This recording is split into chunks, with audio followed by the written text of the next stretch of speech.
Assalamualaikum warahmatullahi wabarakatuh.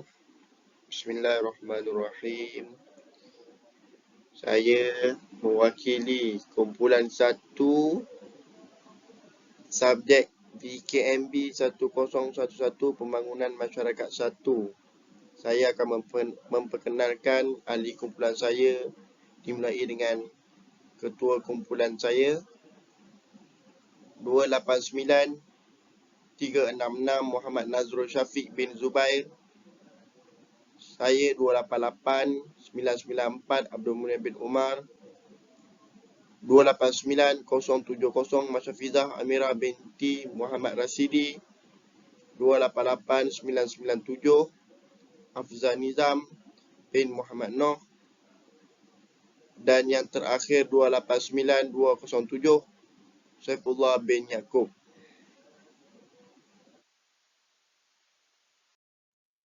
Okay, kita pergi agenda ataupun kita punya rancangan kita.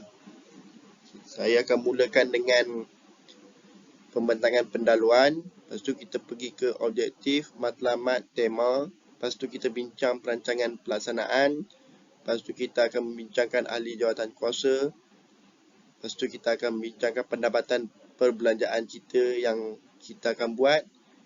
Dan kita akan bincang last sekali jadual program. Okey, saya akan membentangkan pendahuluan mula-mula dulu. Pendahuluan ni kita mana kata apa itu pendidikan kanak-kanak lah.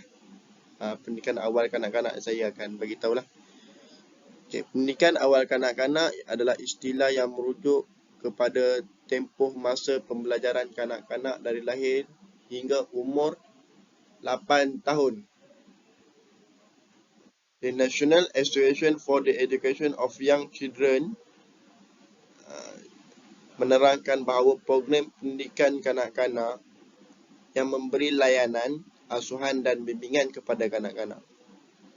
Jenis program di Malaysia yang melibatkan pendidikan awal kanak-kanak seperti pusat jagaan, taman asuhan dan didikan prasekolah, tabika, pasti yang ada di Malaysia lah, dan sekolah rendah. Tujuan adanya pendidikan awal kanak-kanak adalah untuk mengenal pasti dan memupuk kepelbagaian dalam diri kanak-kanak, mengajar amalan yang bersesuaian dengan perkembangan kanak-kanak dan memberi perhatian lebih terhadap kanak-kanak yang berkeperluan khas.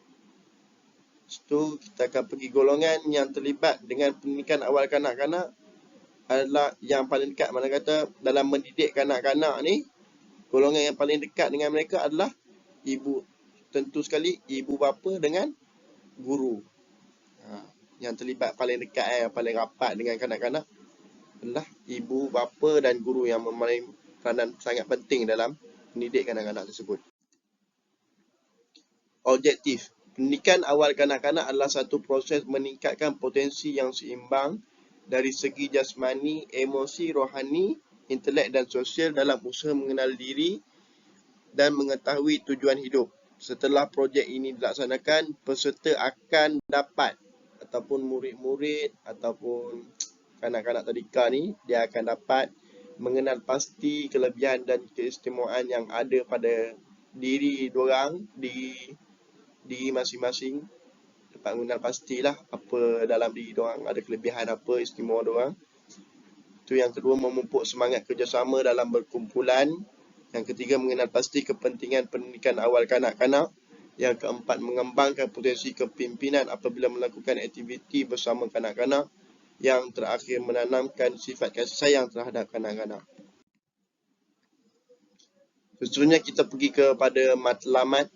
Matlamat utama kertas ini dibuat adalah ataupun program ini dibuat untuk mendedahkan kepada para murid atau pelajar kepentingan pendidikan awal kanak-kanak dalam melahirkan generasi yang memiliki kepribadian dan keharmonian diri. Untuk mencapai kesedaran diri, berpengetahuan dan mengembangkan potensi diri selari dengan fitrah dan nilai kerohanian manusia. Pendidikan awal kanak-kanak yang berkualiti juga dapat membentuk fikiran yang sihat, menjadikan seseorang individu itu menghormati perlembagaan, taat kepada raja dan tahu tanggungjawab sebagai seorang warga negara. Tema program ini, pelbagai kajian telah dijalankan oleh pakar kanak-kanak yang membuktikan bahawa kanak-kanak memulakan sesi pembelajaran di prasekolah dapat mempelajari banyak perkara berbanding mereka yang terus ke sekolah rendah. Makna kata di sini, kanak-kanak yang memasuki prasekolah ni dia dapat tangkap lagi cepatlah daripada murid-murid yang ibu ayah yang hantar direct terus belajar di sekolah rendah. Kepentingan pendidikan awal kanak-kanak kepada pembangunan negara, itu tema dia. Okay, pelaksanaan program atau projek ini dijangka akan dijalankan bulan Disember, iaitu bulan 12 2021, sebelum bermulanya cuti persekolahan. Maklumat tarikh, tempat dan pelaksanaan projek ini adalah seperti ketetapan berikut. Tarikh kita tetapkan pada 6 hari bulan 12 2021, bertempat di Tabika Kemas Kampung Pekalan Pegoh 31650 Lahad Perak. Tempoh pelaksanaan adalah 1 hari saja. Kita buat 1 hari saja. Setelah mengambil kira keperluan dan langkah-langkah keselamatan dalam musim COVID-19, program ini akan dijalankan dengan bilangan yang dibenarkan oleh pihak kerajaan sahaja, limited. 1 orang pensyarah, 10 orang pelajar UMPACE, 10 orang ibu bapa, palang penjaga, 2 orang guru tabika, 20 orang kanak-kanak palang pelajar tabika. Sumbangan penyertaan. Bagi memastikan kelangsungan projek ini, sumbangan penyertaan amatlah penting. Sehubungan dengan itu, pelbagai langkah telah dikenal pasti bagi mendapatkan sumbangan penyertaan yang terdiri daripada yang kita dapat. Yang pertama, sumber kewangan. Lepas tu yang kedua, kita dapat melalui khidmat sosial seperti khidmat nasihat, bimbingan dan kaunseling. Yang ketiga, kita dapat daripada khidmat kepakaran dari segi pematuhan standard operating procedure. Kita dapat sumbangan lah penyertaan daripada situ. Tiga ni. Okey, syarat penyertaan. Syarat penyertaan yang pertama, pelajar UMPACE kampus Perak. Yang kedua, guru tabika tersebut. Yang ketiga, ibu bapa penjaga. Yang keempat, pelajar tabika Kemas Kampung Pekalan Pegoh itu sendirilah. Para peserta yang terlibat diwajibkan melakukan rapid test kit COVID-19 dan hanya keputusan negatif sahaja dibenarkan menyertai program ini. Selain daripada itu, peserta yang tidak sihat serta mempunyai simptom-simptom seperti demam, batuk dan sesama juga tidak dibenarkan menyertai program ini. Maksud dia, pelajar-pelajar sebelum kita memulakan program ini, semua peserta diwajibkan membuat test kit. Sekiranya dapat negatif, dapatlah masuk. Sekiranya dapat positif, dapatlah masuk. Sama juga yang kalau ada simptom seperti batuk, demam ke sesama ke sakit dada ke, yang ada simptom-simptom COVID-19 lah, tak dapat masuk juga. Kita dapat dielakkan lah sebab wabak kan. Okey, kita pergi pada jawatan kuasa induk.